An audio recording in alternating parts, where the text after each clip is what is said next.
5 اس میں سے لازمی حصے ہیں اور 3 آپشنل ہیں. تو 3 آپشنل جو ہیں وہ مشکل ہیں چونکہ، تو اس لیے آپشنل رکھے گئے ہیں. ٹھیک ہے. جبکہ پرسنل ڈیولپمنٹ میں یہ زیادہ کارگر ثابت ہوتے ہیں باقی 5 کی نسبت. ٹھیک ہے. اچھا، بدنی عبادت ہے لیکن ساتھ میں اس میں انفاق کا پہلو بھی موجود ہے. ٹھیک ہے. کہ آپ اپنا وقت جو ہے اس کا بھی انفاق کر رہے ہیں، اور اگر معاش سے اٹھ کے آ رہے ہیں تو ظاہر سی بات ہے وہاں پہ بھی اس کا انفاق ہو رہا ہے. ٹھیک ہے. تو یہ ایمان بالغیب کو بڑھاتی ہے اس اعتبار سے کہ دنیا میں تو اس کا کوئی فائدہ نہیں ہے، اور بظاہر نظر نہیں آتا، لیکن یہ ایمان بالغیب ہے کہ بس اللہ نے بلایا ہے تو ہم نے جانا ہے، یہ کام کرنا ہے. اسی طرح ایمان وہی پہ بھی اس کا ایمان اسی طرح ہو گیا کہ اللہ کے نبی صلی اللہ علیہ وسلم کے بتائے ہوئے طریقے کے مطابق ہم یہ کرتے ہیں. ٹھیک ہے. اچھا، پھر ہم نے انفاق کے حوالے سے پڑھا تھا. انفاق میں پھر ہمارا اگر ہم پیسے کے اعتبار سے دیکھیں تو ہم نے کہا تھا کہ بہترین تو یہ ہے کہ جو بھی ضرورت سے زائد ہے اسے اللہ کی راہ میں خرچ کر دیں. اعلیٰ ترین ہے، قرآن میں آیا ہے. قرآن میں آیا ہے جی. اور کم تر یہ ہے کہ زکوٰۃ دے. اور اس کے بیچ میں کچھ آپشنز ہو سکتی ہیں، مثال کے طور پہ کہ 3 حصوں میں تقسیم کر لیں اور ایک حصہ اللہ کی راہ میں دے دیں، ایک حصہ بیوی بچوں پہ خرچ کریں، ایک حصہ کاروبار پہ لگا لیں. یہ حدیث میں آیا ایک شخص کے بارے میں. اچھا، اسی طرح ایک آپشن یہ بھی ہو سکتی ہے کہ 10 گنا خرچ کر دیں. 10%. 10 گنا تو نہیں ہو سکتا. ٹھیک ہے، 10% خرچ کر دیں کہ اس سے جب ایک نیکی کا بدلہ 10 گنا ملے گا تو اس طرح ہمیں 100 گنا تک اس کا اجر مل جائے گا. یہ بھی قرآن مجید میں ہے. اس کے علاوہ انفاق سے جو ریلیٹڈ ہے وہ صرف پیسے ہی نہیں ہیں، اولاد بھی ہے اور بھی صلاحیتیں ہیں جو بھی ہیں، ان سب کو بھی ہم اس میں لگائیں آخرت کی فکر میں. صحیح. تو یہ ہو گیا انفاق کے حوالے سے. یہ ہم پہلے ہی پڑھ چکے تھے کہ انفاق جو ہے یہ نفاق کو ختم کرتا ہے، نفاق کی ضد ہے. ٹھیک. تو اس کے بعد ایمان بالوحی آ گیا. تو ایمان بالوحی میں جو ہے سب سے پہلے قرآن مجید ہے. قرآن مجید کے 5 حقوق ہیں، اور یہ خود پھر ہمیں قرآن مجید جو ہے وہ سیرت سنت یہ سب کچھ پڑھا لے گا کہ اس میں انسٹرکشن ہے کہ اللہ کے نبی صلی اللہ علیہ وسلم کے اسوہ جو ہے اس پہ چلیں. تو اگر ہم چاہتے ہیں کہ اللہ ہم سے محبت کریں تو اللہ کے نبی صلی اللہ علیہ وسلم کی اتباع کرنی پڑے گی. تو یہ سب چیزیں جو ہیں ہمیں یہ بھی ایمان بالوحی بھی ہو جائے گا. اور یہ ساری چیزیں جو ہیں یہ ایمان بالآخرت پہ یقین بڑھاتی ہیں، کیونکہ اصلاً تو اس کا جو اجر ہے وہ ایمان بالآخرت یعنی کہ آخرت میں ہی ہے.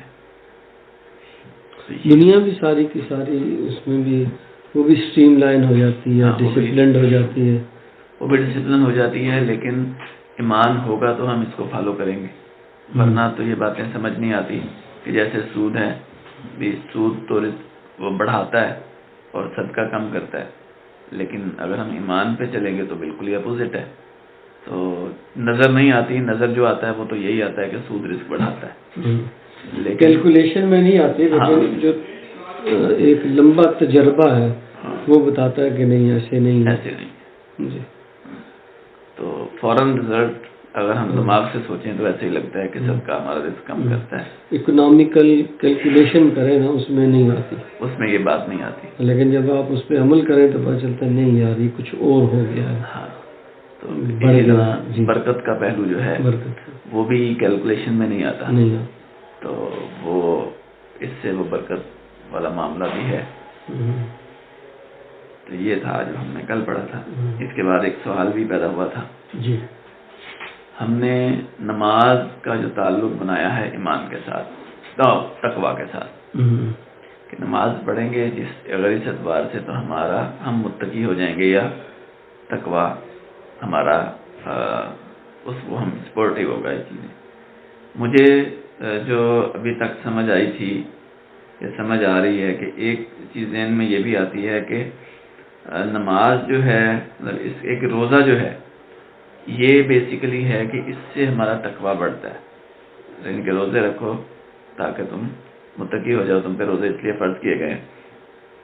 اور یہ جو 5 چیزیں ہم نے پڑھی ہیں یہ تو تقویٰ اختیار کرنے والوں کی نشانی ہے، یعنی کہ جو متقی ہو چکا ہے یا جو متقی ہے یہ تو اس کی نشانی ہے۔ لیکن تقویٰ آئے گا کیسے، جو مجھے سمجھ آ رہی ہے یا جو میرے ذہن میں سوال پیدا ہو رہا ہے کہ وہ تو روزے سے ہونا چاہیے، جس طرح ہمیں بتایا جا رہا ہے کہ روزے تم پہ فرض کیے گئے ہیں تاکہ تم متقی بنو۔ ہاں جب بن جائیں تب اس کی یہ 5 نشانیاں ہیں کہ جیسے شروع میں کہا گیا کہ الذین یؤمنون بالغیب، یعنی کہ ایک کتاب پڑھو، ہدایت تمہیں، یعنی کہ اس میں ہدایت ہے اور متقین کے لیے۔ تو متقین کون لوگ ہوتے ہیں کہ جن کی یہ 5 نشانیاں ہوتی ہیں۔ تو یہ میری بات جو ہے وہ ایک سوال پیدا ہو رہا ہے میرے ذہن میں۔ کیا آپ کو ان 5 میں روزہ نظر نہیں آیا؟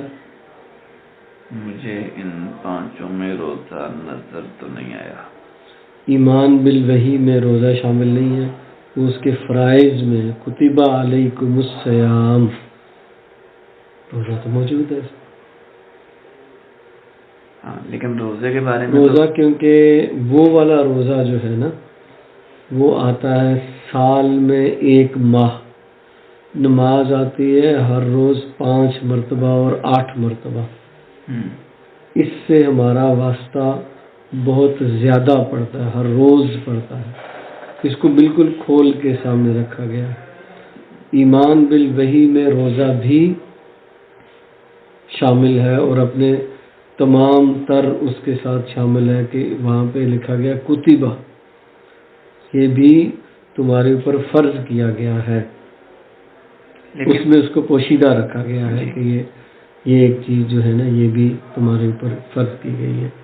تو جب آپ ایمان بالوحی پہ جائیں گے، اور لیکن یہ ہے کہ بنیادی طور پہ تو آپ ان 5 باتوں کا اہتمام کریں گے، لیکن جب یہ کھلیں گی، اصل میں ایک مسئلہ یہ بھی ہوتی ہے کہ اگر آپ لسٹ مکمل کریں نا، کسی کو بتائیں کہ یہ پوری لسٹ ہے جو تم نے کرنی، تو پھر بات نہیں بنتی۔ آپ ٹاپ موسٹ پرائرٹیز بتاتے ہیں،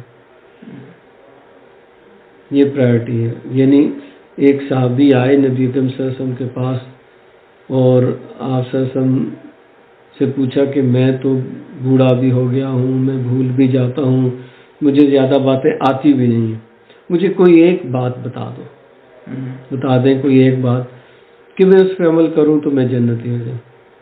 کیا کہا آپ نے؟ ان اللہ ربی ثم استقم، کہو کہ اللہ میرا رب ہے اور اس پر قائم ہو جاؤ۔ میں نے کہا یہ تو میں کر لوں گا۔ میں نے کہا وہ دیکھو جنتی جا رہا ہے۔ اب آپ نے اس کی شاکلہ کے مطابق، اس کی ذہنی سطح کے مطابق، اس کی افتاد طبع کے مطابق ایک بات بتا دی، لسٹ پوری نہیں کی۔ اگر پوری لسٹ کرتے وہ کہتا نہیں یہ میرے لیے پاسبل نہیں، مشکل ہو گیا، یہ میں نہیں کر سکوں۔ ایک ہی انہوں نے جس طرح سے کہا نا میں بوڑھا ہو گیا ہوں، مجھے نئی چیزیں یاد رہتی، وہ ایک چیز بتا دی، لیکن اصلاً اسی کے اندر ساری چیزیں موجود ہیں۔ تو ٹاپ پرائرٹی کی ایک چیز بتا دی، اس میں یہاں پہ بھی وہ بات ٹاپ پرائرٹی میں ہے۔ ایمان بالغیب میں سب سے بڑا غیب کیا اللہ ہے، خود ہے، وہیں سے بات شروع کی اور ہمیشہ یہ ٹاپ پرائرٹی پہ رہے گی۔ تو اس لیے ہماری جو صورتحال ہوتی ہے نا، ہم یہ کہتے ہیں کہ لسٹ مکمل کر دو، اس لسٹ میں فلاں فلاں چیزیں شامل نہیں۔ قرآن مجید میں اکثر جو لسٹ ہے وہ پرائرٹی لسٹس ہوتی ہیں، ناٹ کہ کمپلیٹ لسٹ ہو، پرائرٹی لسٹ ہوتی ہے۔ اچھا، اس کے اندر باقی چیزیں بھی شامل ہوتی ہیں، وہ ہمیں نظر نہیں آتی، وہ نظر آ جائیں گی بعد میں، جب بندہ اس پہ عمل کرنا شروع کرتا ہے تو وہ چیزیں بھی کھل جاتی۔ اب سیام اس میں نظر نہیں آ رہا، لیکن ایمان بالغیب میں وہ شامل، ایمان بالوحی میں وہ شامل ہے۔ بلکہ یہ کیا ہے کہ کہاں فرض ہوگا؟ جب آپ کو لے کے چلیں گے ایمان بالوحی میں سیرت اور سنت کی طرف، سوموار اور جمعرات کا روزہ، ایام بیض کا روزہ، یہ ہر مہینے میں 8 سے 12 روزے بنتے ہیں، یہ بھی اس میں آ جائیں گے. مطلب بات یہاں تک جائے گی. وہ کتبہ میں نہیں آئیں گے، وہ تتبعوں میں آئیں گے. اپنی مرضی سے کرو، اپنی خوش دلی سے کرو، تتبع سنت. ٹھیک ہے، توان و کرہن ہے نا، اچھا لگے یا نہ لگے، یہ تو فرض کے لیے. سنت کے لیے کیا ہے؟ توان تتبع، کرہن میں نہیں ہو سکے گا، آپ ڈراپ کر سکتے ہیں. لیکن خوش دلی سے آپ کریں تو یہ سنت طریقہ ہے. پھر خوش دلی سے آگے نوافل بھی ہے. نوافل کون شخص جو ہے کرہن پڑھتا ہے، توان پڑھتا ہے نا، تو سنت میں بھی چھوٹ ہے. نبی اکرم صلی اللہ علیہ وسلم کے نوافل تھے، لیکن اس کو بھی توان پڑھے گا نا، تو پھر وہ روزے بھی بیچ میں آ جائیں گے. جو ہی قرآن مجید ریفر کرے گا لقد کان لکم فی رسول اللہ اسوۃ حسنہ، تو تتبع روزے بھی آ جائیں گے، کتبہ روزے بھی آ جائیں گے، وہ سارے اس میں آ جائیں گے. لیکن اس کو ذرا پوشیدہ رکھ کے چلا گیا ہے، لسٹ مکمل نہیں کی گئی، پرائرٹی لسٹ دی گئی. یہ پرائرٹی لسٹ ہے. جی.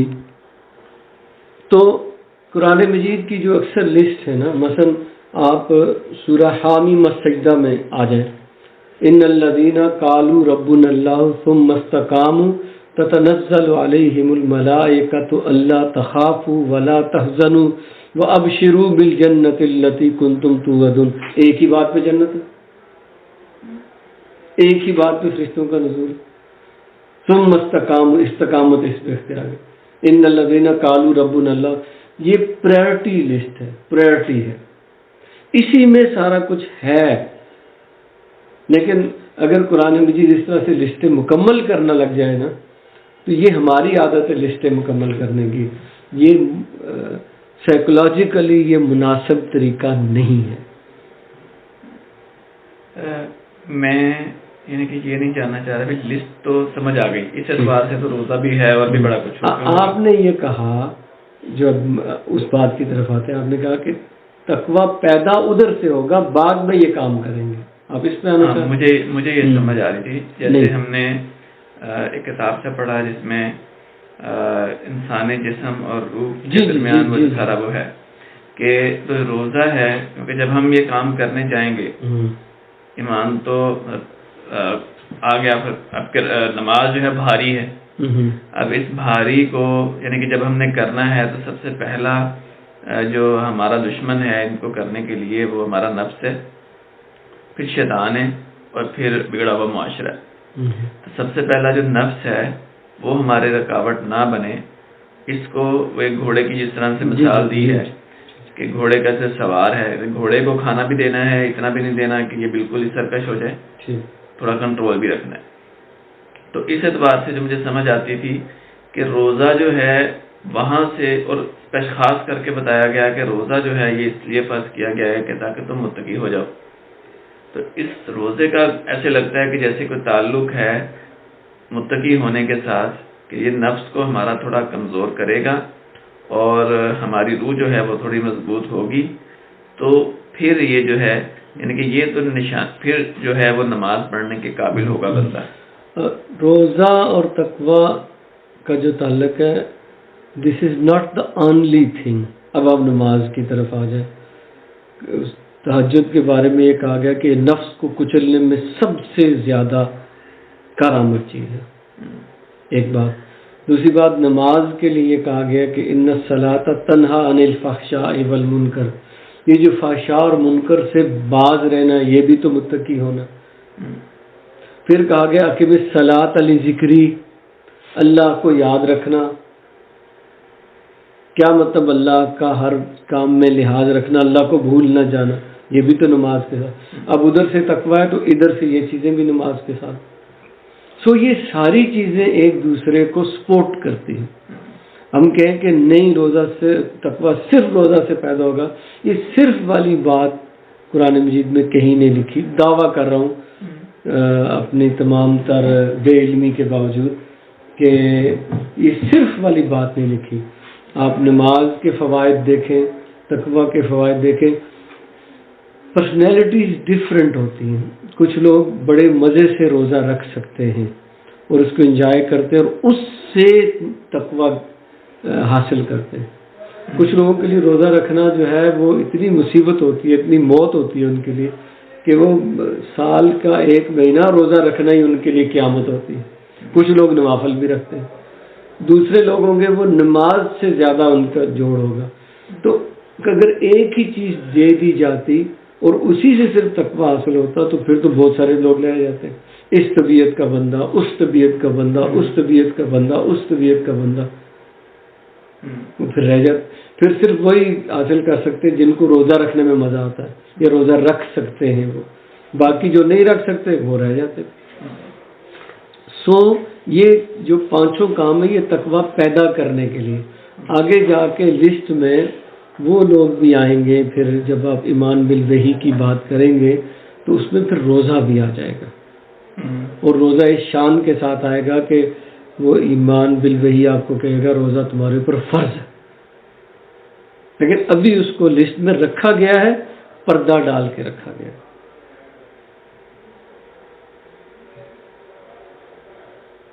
اٹ از دیئر، یہ ہے وہاں پہ، لیکن پردہ ڈال کے رکھا گیا. پرائرٹی لسٹ میں یہ 5 چیزیں آ رہی.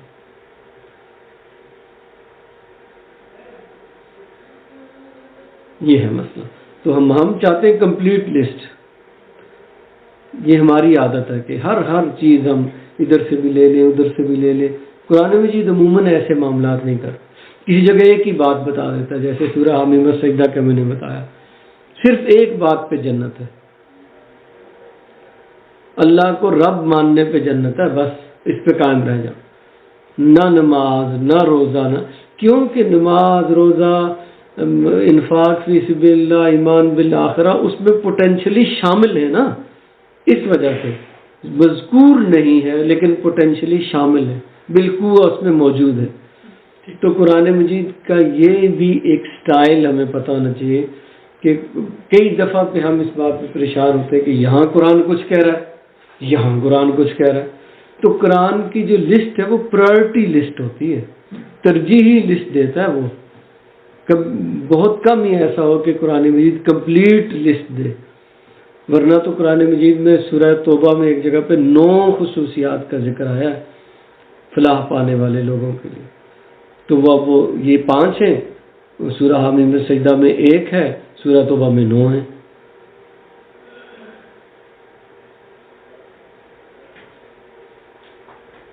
جی ٹھیک.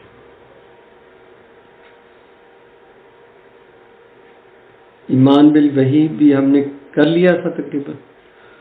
جی، ایمان بالوحی میں ہم نے یہی پڑھا تھا کہ قرآن مجید کے 5 حقوق، اور اس سے پھر ظاہر سی بات ہے باقی جو ہے وہ قرآن مجید خود ہمیں سپورٹ کرے گا کہ سیرت سورہ فاتحہ کے بعد جو پہلی آیت ہے نا، اس کے ساتھ ہمارا بڑا پھڈا ہے. الف لام میم ذالک الکتاب لا ریب فیہ ھدی للمتقین. یہ لا ریب فیہ جو ہے نا، ہمارا مسئلہ یہ ہے وی ہیو ریب فیہ. لا ہم ریب فیہ کیا کہ ارد گرد ہمیں جتنی بھی کتابیں لکھی جاتی ہیں، جتنے بھی بیانات جاری کیے جاتے ہیں وہ قرآن مجید سے ہٹ کے لکھے جاتے ہیں. جتنے بھی خطبات دیے جاتے ہیں وہ قرآن مجید سے ہٹ کے دیے جاتے ہیں، اور اکثر قرآن کے مغائر دیے جاتے ہیں. مغائر میں اگینسٹ دیے جاتے ہیں. جو ہم ان کو زیادہ سے زیادہ سنتے ہیں اس میں ایمفیسس کسی اور جگہ پہ ہوتا ہے، قرآن پہ نہیں ہوتا. تو وہ قرآن میں ریب پیدا کرنا شروع کر دیتے. کبھی آپ نے اس بات کو محسوس کیا؟ بہت کم علماء ایسے ہیں کہ جو بات قرآن مجید سے شروع کریں، اسی کے اندر رہیں، اسی پہ ختم کریں، اسی سے نکلنے والی عملی ہدایت پہ بات کریں. برکت کے لیے ایک آیت پڑھیں گے، گیا کام حکایتوں سے لے کے تو کہانیوں سے لے کے تو لوگوں کی پسندیدہ چیزوں سے لے کے تو لطیفوں سے لے کے تو لوگوں کو ہنسانے سے لے کے خوبصورت خطبہ گھنٹے کا ختم کرتے. وہ آیت بیچاری ادھری یتیم پڑی ہوئی, کوئی نہیں کرتا سوائے امت میں چند ایک لوگوں کے. کیوں؟ ہم یہ مانتے ہیں کہ یہ کوئی کرنے والا کام نہیں ہے. قرآن مجید سے اور خالص قرآن مجید سے انذار اور تبشیر کرنا یہ ہمیں آتا بھی نہیں, سیکھا بھی نہیں, ہم کرنا بھی نہیں چاہتے, دلچسپ نہیں ہے زیادہ. اس کے مقابلے میں ایک لطیفہ سنا دینا, کوئی نیکٹوٹ سنا دینا, کوئی جگ بیتی سنا دینا, ہنسا دینا, یہ ہمیں زیادہ اچھا لگتا ہے. تو ایمان بالوحی کے ساتھ بھی مسئلہ یہ ہے کہ اگر آپ چلتے پھرتے سنتے مذہبی لوگوں میں بیٹھتے ہیں تو وہ آپ کا ایمان بالوحی پہ یقین, ایمان کم کرتے ہیں.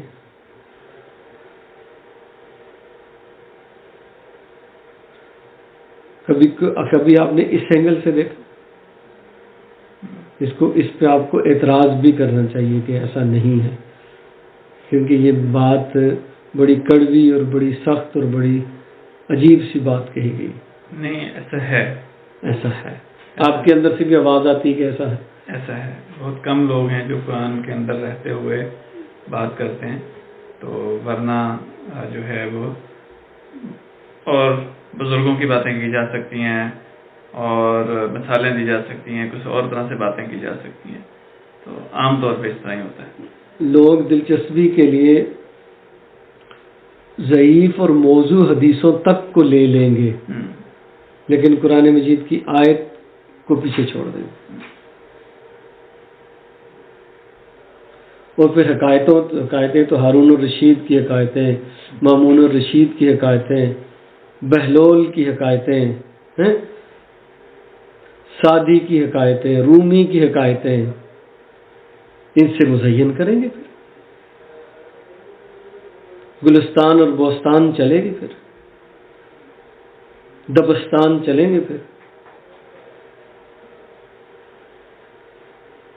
تو آپ کا ایمان بالوحی کیسے برقرار رہے گا جب کہ آپ ایک مذہبی آدمی ہیں اور مذہبی لوگوں میں اٹھتے بیٹھتے؟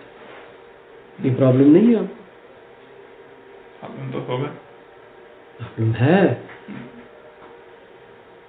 آپ جو ہے نا 3 ماہ جا کے مذہبی لوگوں میں بیٹھنا شروع کریں, خطبے سننا شروع کریں, آپ قرآن مجید سے دور ہو جائیں گے.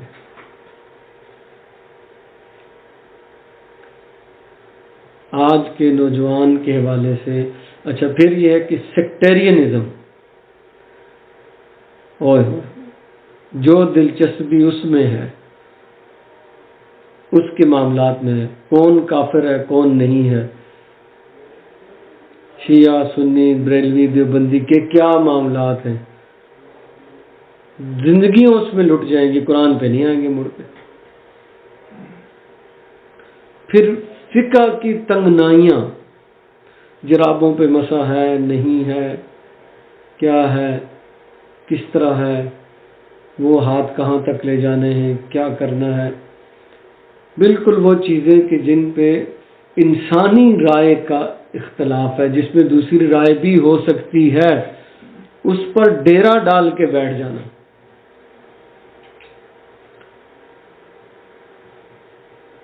یہ قرآن سے, قرآن تو وہاں کہیں نہیں ہے نا. آپ کی سیکٹیرینزم میں کدھر قرآن ہے مجھے؟ قرآن پہ آئیں گے تو وہ سیکٹیرینزم کو ڈائلیوٹ کرے گا, قرآن سے ہٹیں گے آپ کی سیکٹیرینزم, آپ کی فرقہ واریت, فرقہ پسندی, فرقہ پرستی وہ مضبوط ہوتی چلی گئی. اللہ اللہ خیر فرمائے. اور یہی تو ہمیں چاہیے. اور جدید دور میں تو سر اسی سے ویوز اور لائکس ملیں گے آپ کو, ڈالرز آئیں گے. ہر کوئی یہ چاہتا ہے کہ میرا چینل گرو کر جائے, تو وہ دیکھتے ہیں کہ کس کا چینل کیوں گرو کر رہا ہے, اس کے موضوعات کیا ہیں.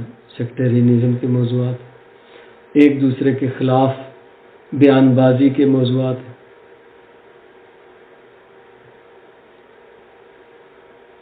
کیا کریں گے؟ یہ چیزیں کوئی ایمان بالوحی کو طاقتور کرنے والی، اس کو سپورٹ کرنے والی؟ آپ نے نوجوان کو کس چکر میں ڈال دی؟ آپ خود کس چکر میں پڑ گئے؟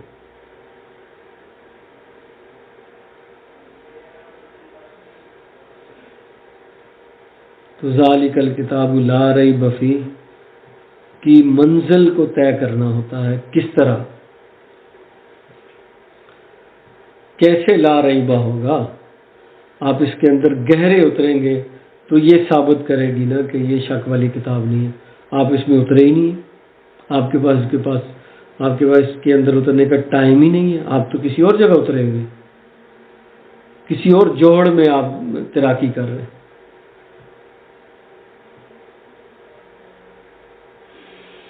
گیا ایمان باللہ، ختم ہو گیا.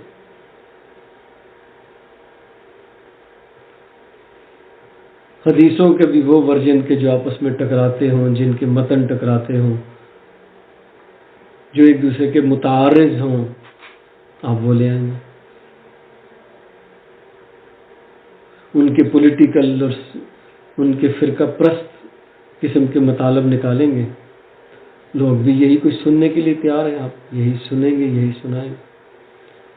تو یہ جو ایمان بالوحی کو آپ جتنا آسان سمجھتے ہیں،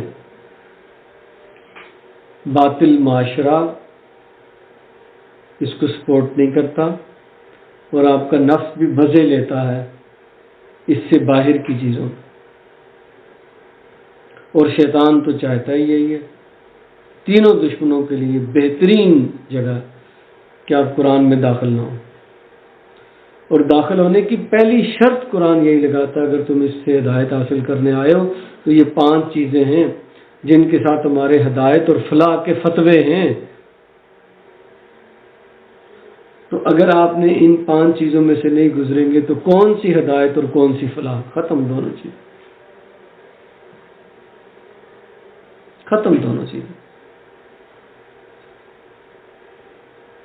فرقہ پرستی میں زندگی گزاری ہے تو کیا ہدایت اور فلاح والی زندگی ہے؟ ایک دوسرے پہ کیچڑ اچھالنے میں، شخصیات پہ زبان تان دراز کرنے میں، اور پتہ نہیں کیا کیا موضوعات پہ اپنی زندگی گزاری ہے. تو یہ کوئی ہدایت والی اور نجات والی زندگی ہے، فلاح والی زندگی ہے؟ نہیں بھائی. ہدایت اور فلاح والی زندگی تو تب ہوگی جب یہ 5 کام کیے جائیں گے. یہاں سے بات شروع ہوگی. اب آپ قرآن میں غوطہ-زن ہوں، اب آپ کو ہدایت اور فلاح کے لیے قرآن پچھلی امتوں کی مثالیں دے گا، نبیوں کے حالات سنائے گا، شیطان کے حالات سنائے گا، اچھے لوگوں کے، برے لوگوں، گمراہوں کے، ضالین کے، مغضوب علیہم کے، انعمت علیہم کے، سنا سنا سنا سنا سنا کے آپ کو بتائے گا کہ دیکھو یہ کرو گے تو یہ ہوگا، یہ کرو گے تو یہ ہوگا. بات کلیئر ہو جائے. تو کیا کریں پھر؟ قرآن پڑھنا شروع کریں. صرف پڑھنا؟ 5 حقوق ہیں. 5 حقوق ہیں. اس کو پہلے اس پہ ایمان لانا. یہ بات کہ مجھے اگر ہدایت اور نجات ملے گی تو ادھر سے ہی ملے گی. پھر اس کو درست پڑھنا سیکھنا، پھر اس کو سمجھنا سیکھنا، پھر اس پر عمل کرنا، پھر اس کے پیغام کو دوسروں تک پہنچانا. یہ 5 حقوق ہیں.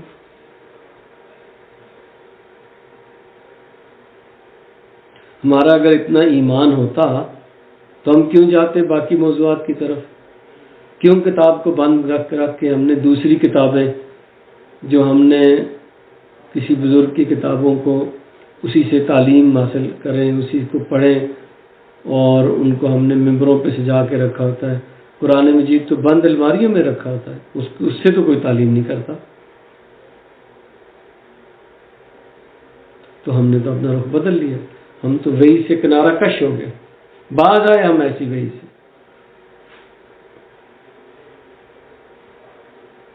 کیا کریں پھر؟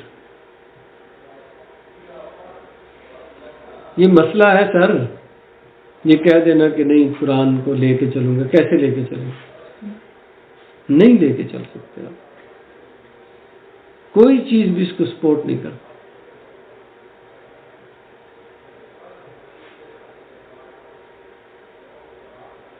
مذہبی طبقے کو تو وارا ہی نہیں کھاتا یہ. نہ پیسے لینے دیتا ہے، نہ نذرانے لینے دیتا ہے، نہ یہ لوگوں اور اللہ کے درمیان کسی کو برداشت کرتا ہے. تو مذہبی لوگوں کا مذہب تو چلتا ہی اسی سے، وہ اللہ اور لوگوں کے درمیان آ کے بیٹھ جاتے ہیں. ان کی تجوریاں کس سے بھرتی ہیں؟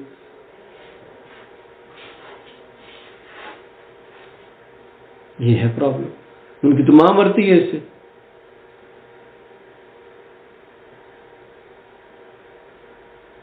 خالی قرآن لے کے چلنا وہ کمائی کا ذریعہ نہیں ہے بھائی. کمائیں گے کدھر سے؟ کیا بیچیں گے؟ کون سا چورن ہوگا؟ اس سے تو نہیں پیسے ملتے. کوئی اور چورن بنا کے بیچنا پڑے گا. ہمارے ذریعے سے اللہ تک پہنچو تو ہاں تم ہماری مٹھی گرم کرو اور ہم معاذ اللہ اللہ کی مٹھی گرم کریں گے تو نجات ملے گی. ڈائریکٹ کدھر جا رہے ہو تم؟ اور یہ کوئی ڈھکی چھپی باتیں نہیں ہیں. لوگ ممبروں پہ چڑھ کے یہ باتیں کہتے ہیں.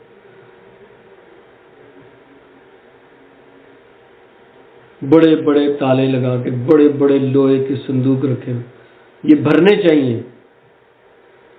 اس کی پلاننگ ہوتی ہے کیسے بھرے گا یہ.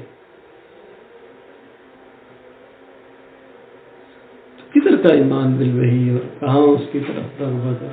سب سے مشکل کام یہی.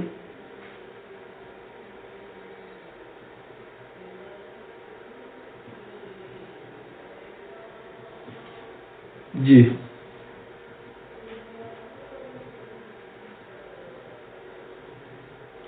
سنت پہ آ جائیں تو سارے بازار بند ہو جائیں، سارے مزار بند ہو جائیں.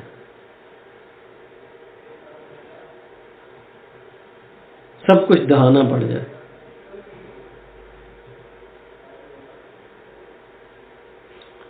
سنت تو ایسی تمام چیزوں پہ ہتھوڑا مارتی ہے، لیکن بڑے بڑے اہل زبان ہیں اور اہل لغت ہیں، پھر وہ ثابت کرتے ہیں اپنی چیزیں کہ نہیں نہیں نہیں نہیں یہ عین سنت کے مطابق ہے. اور ایسے ایسے چرب زبان ہیں، ایسے ایسے چلاک ہیں کہ آپ کو لاجواب کر کے چھوڑ دیں گے. باطل کو حق کا لبادہ پہنا دیں گے. وَلَا تَلْبِسُوا الْحَقَّ بِالْبَاطِلِ وَأَنْتُمْ تَعْلَمُونَ. جانتے بوجھتے ہوئے یہ کام کریں گے. کیوں؟ رزق کسی سے مل رہا ہے. ایمان بالوحی ان سارے کاموں میں سب سے مشکل کام.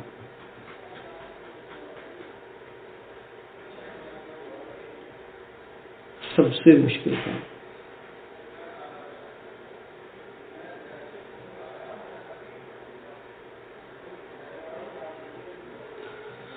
جی اس پہ آپ کچھ کہنا چاہیں گے؟ کوئی سوال ہو آپ کا؟ نہیں کلیئر ہے. سب سے مشکل کام یہی ہے اور اس کا نہ ہونا ہی نفاق بھی ہے. یس منافق بھی اسی سے بھاگتے ہیں. انفاق جو ہمارا اس سے الٹا ہے نا. اگر آپ کا ایمان بالوحی ہے تو انفاق فی سبیل اللہ نہیں، اللہ کے نام پہ مال جمع کرو تو الٹ ہو جاتا. نماز کے لیے انسپریشن ملنی ہے، پھر وہ کہیں گے ہماری نمازیں تو مکے مدینے، ہمیں نماز پڑھنے کی ضرورت کیا ہے. سب کچھ تحتے ملیا میٹ ہو کے کر دیں گے. نماز کا نظام ختم، انفاق کا نظام ختم. ہماری صندوقڑی میں ڈالو سارا کچھ. چندہ بک بنی ہوئی ہے، اس بک پہ اور کوئی ان کے خلاف بات کرے تو کھانے کو دوڑیں گے. پھر الٹ ہو جاتا ہے کام صاحب. جو پہلی دو باتیں نہ نماز رہتی ہے نہ انفاق رہتا ہے. یہ دونوں چیزیں جو ہے نا ہمارے تھے. یہ انفاق جو تم ادھر ادھر دے رہے ہو نا، یہ ادھر ہماری صندوقڑی میں ڈالو.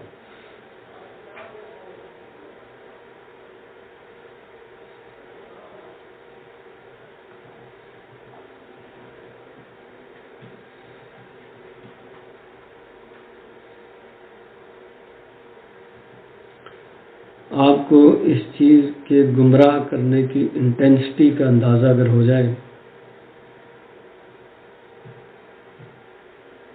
تو بس، ورنہ ہم اس چیز کو ہلکا لے لیتے ہیں، کہتے ہیں نو پرابلم، کوئی مسئلہ نہیں۔ یہ سب سے بڑا مسئلہ ہے بھائی،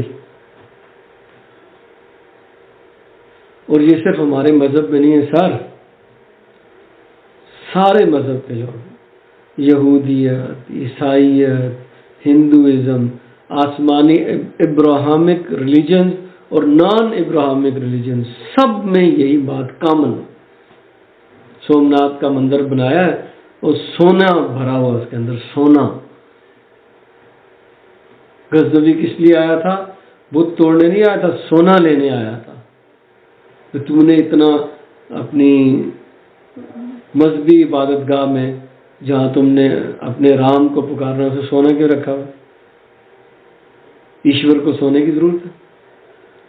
وہی لچھن تمہارے، وہی لچھن ہندوؤں کے جو مسلمانوں کے، وہی لچھن عیسائیوں کے، وہی لچھن یہودیوں کے۔ یہ سارے لوگ جو ہے وہ ایک ہی طرح کے ہوتے ہیں۔ اللہ کے نام کو بیچو، کھاؤ، سونے سے بھری ہوتی ہے ان کی عبادت گاہ۔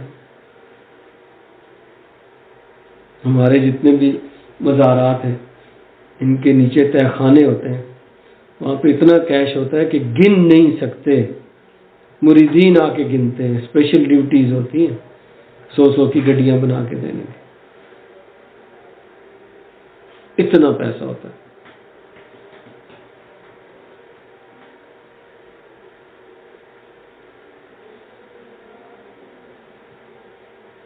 تو پیسہ پیسہ پیسہ پیسہ، دنیا دنیا دنیا، یہ الٹیمیٹ گول ہے، اور وہی کا الٹیمیٹ گول ہے، یعنی دنیا سے دور کرتی ہے آپ کو، یہ آخرت آخرت آخرت کی بات کریں۔ یہ دونوں چیزیں ایک دوسرے کے خلاف چلتی ہیں، 180 ڈگری اپوزٹ چلتی ہیں۔ تو پھر ایک مذہبی آدمی کیسے وہ قرآنی آدمی بن سکتا ہے؟ قرآن کا اللہ کو، قرآن کا کردار کیسے پیدا ہو سکتا ہے؟ نہیں ہو سکتا۔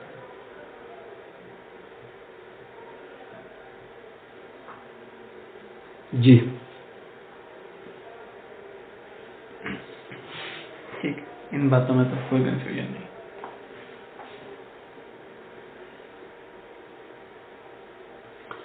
اس کا نتیجہ یہ نکلتا ہے کہ دنیا سے محبت ہو جاتی ہے۔ آپ نے وہ جو کراچی والے مولوی صاحب فوت ہوئے تھے، جن کے بچوں نے یہ کہا تھا کہ والد صاحب فوت ہو گئے، ہمارا جھگڑا ہو گیا آپس میں، ہماری جائیداد تقسیم کر دو، تو عدالت نے کہا کہ جب تحقیق کی تو اخباروں میں آئی یہ بات، سوشل میڈیا پہ بھی آئی، تو صرف کیش جو ان کے اکاؤنٹ میں تھا وہ کوئی 4 ارب اور 67 کروڑ روپے کا تھا، کیش۔ تو ایسا شخص مرنا چاہے گا؟ تو زندہ رہنا چاہے گا نا۔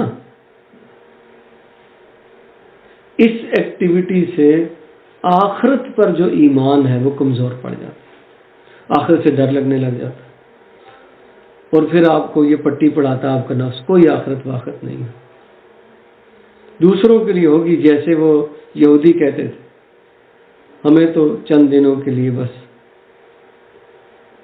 ہم زیر عتاب آئیں گے، ایام معدودات، اور اس کے بعد ہمیں چھوڑ دیا جائے گا، ہم اللہ کے پیارے ہیں۔ تو ہم نبی کے پیارے نہیں ہیں، محبوب کی امت میں سے نہیں ہیں، تمہارا بھی وہی عقیدہ۔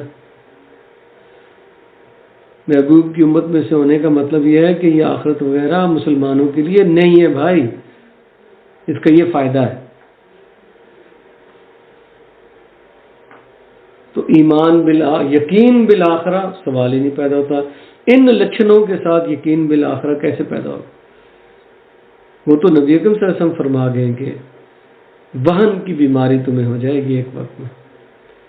ومل وہن یا رسول اللہ حب الدنیا و کراہیت الموت، جب تمہیں دنیا سے محبت اور موت سے نفرت ہو جائے گی، جب تم کہا گیا کہ جائیدادیں مت بناؤ، مال جمع مت کرو، تمہیں دنیا سے محبت ہو جائے گی، اس کی ڈائریکٹ زد پڑتی ہے ایمان بالآخرہ، ڈائریکٹ۔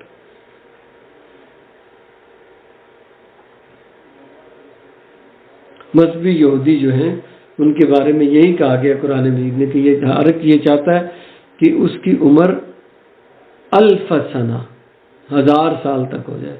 تو قرآن مجید نے کہا کہ 1000 سال بھی ہو جائے تو کیا 1000 سال ختم نہیں ہو جائیں گے؟ ہمیشہ ہمیش کے لیے تو نہ یہ دنیا ہے نہ اس کی عمر ہے۔ 1000 سال ہو جائے، چلو جی، آپ کی تو میری ہوتی 60-70 سال ہے، 1000 سال ہو جائے تو 1000 سال نہیں ختم ہوں گے؟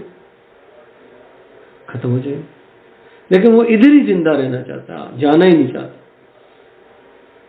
تو قرآن مجید نے کیا کہا ہے کہ اگر تم یہ سمجھتے ہو کہ تم اللہ کے بہت پیارے ہو،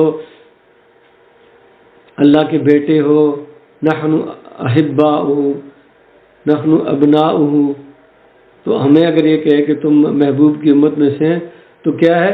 فتمنوا الموت، پھر ذرا موت کی تمنا کرو، لٹمس ٹیسٹ۔ کیا آخرت میں جانے کی تمنا کرنے کا من ہے؟ کہا کبھی تم موت کی تمنا نہیں کرو گے۔ کیوں؟ تم نے آگے کچھ بھیجا ہی نہیں ہے، تم نے یہیں پہ سارا کچھ رکھا ہے، تم کبھی موت کی تمنا نہیں کر سکتے۔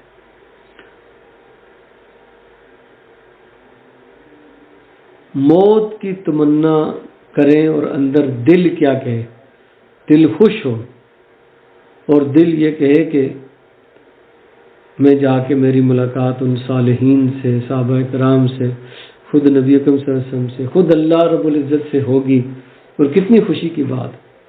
دل چاہے اس کا تو پھر تو ٹھیک ہے، لیکن کیسے چاہے؟ سارا کچھ تو یہاں جمع کیا، ادھر کیا بھیجا ہے کہ دل چاہے گا؟ تو اس کا ڈائریکٹ اثر یقین بالآخرہ پہ پڑتا ہے۔ یقین بالآخرہ کوئی نہیں باقی رہتا، سر ختم ہو جاتا ہے ان حرکتوں کی وجہ سے۔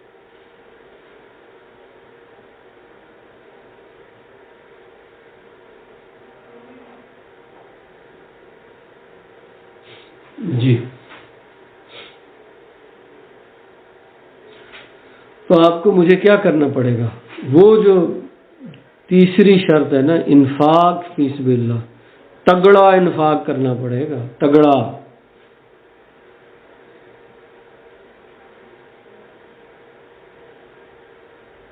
وہ جو تگڑا انفاق فی سبیل اللہ، وہ آپ وہاں جمع کر رہے ہیں، ضائع تو نہیں ہو رہا نا، وہاں جمع کر رہے ہیں۔ تو جہاں آپ نے تگڑے پیسے بھیجے ہوئے ہیں، جہاں کے لیے آپ نے اپنی جان اور اولاد لگائی ہوئی ہے، وہاں جانے کا دل نہیں کرے گا؟ کرے گا۔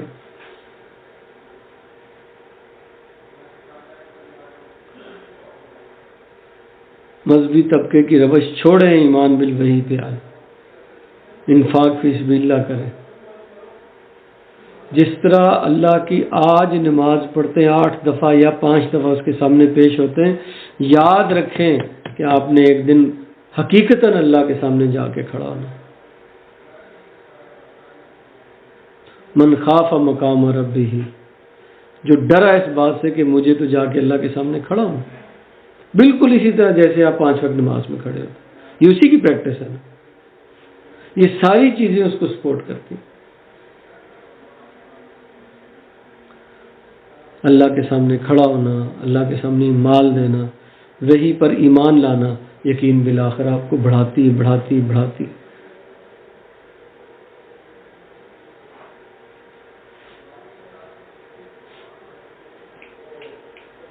جی، آج تو سارا میں ہی بول گیا، آپ نے کچھ پہلے۔ ٹھیک ہے،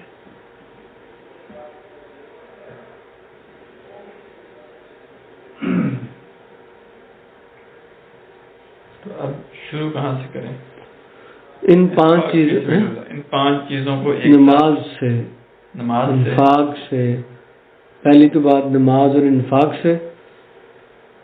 یہ جو پہلا اور آخری ہے وہ تو رزلٹ کے طور پہ آئے گا نا، لیکن عملاً پہلا اور دوسرا، تیسرا اور چوتھا ہے نا، درمیان والے 3 جو ہیں، درمیان والے 3، اور قرآن مجید کے 5 حقوق پر عمل کرنے کا باقاعدہ پلان بنائے۔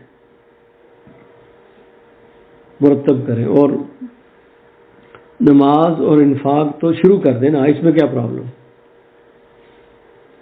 انفاق جتنا کر سکتے ہیں شروع کر دیں، اس کو بڑھاتے جائیں، جتنا بڑھا سکتے ہیں بڑھائیں.